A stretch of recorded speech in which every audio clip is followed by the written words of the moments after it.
Abala fu kala tanu ambe salam la bela jire mogo be ni ibe anga pasi sui wal manita sui ni ya edoro jo ka lage do ni bin nafa soro la kusuba ne ya obal make de bay ni konate ne kan kura de bolangi kura abi sebeni fenege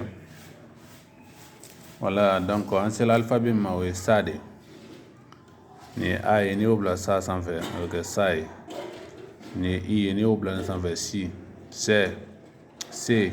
su so so wala mena akala ni sebele no ko sabali ni sebele no ko saniya ni sebele do ko sara ni sebele no ko sanyo ambe nyomindu ro ba do ni sanyo de sanyo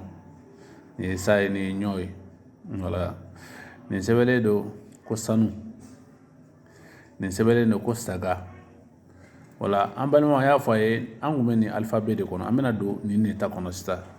si ta de kono sisa ni siri na fo ka fenstri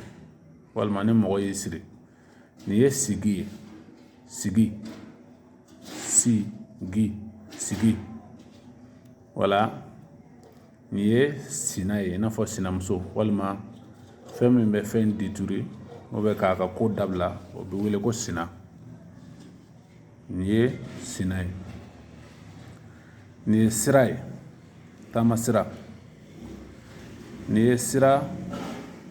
ni siraye ni sira buluye na fo yiri mi wele ko sira ni sira sun faray wala amena alphabet mina amena sede la sisa ni sebeni ni seben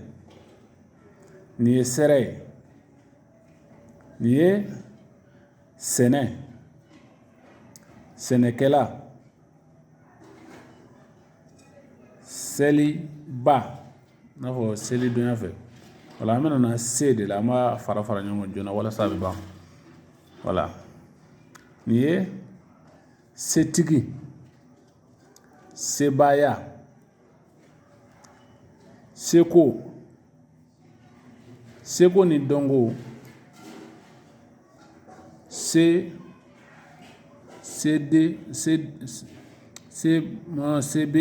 sebesun wala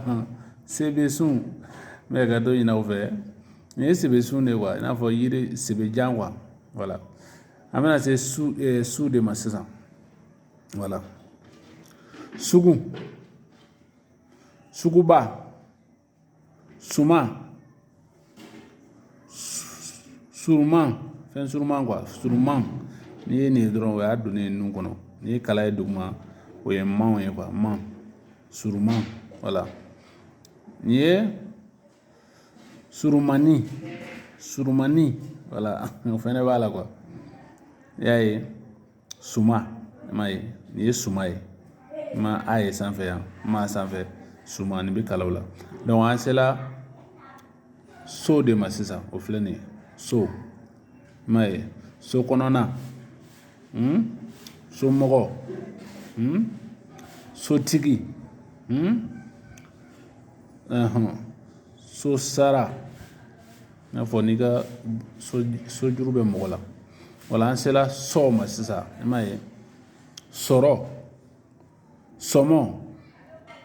sɔsɔli sɔsɔ sɔgɔma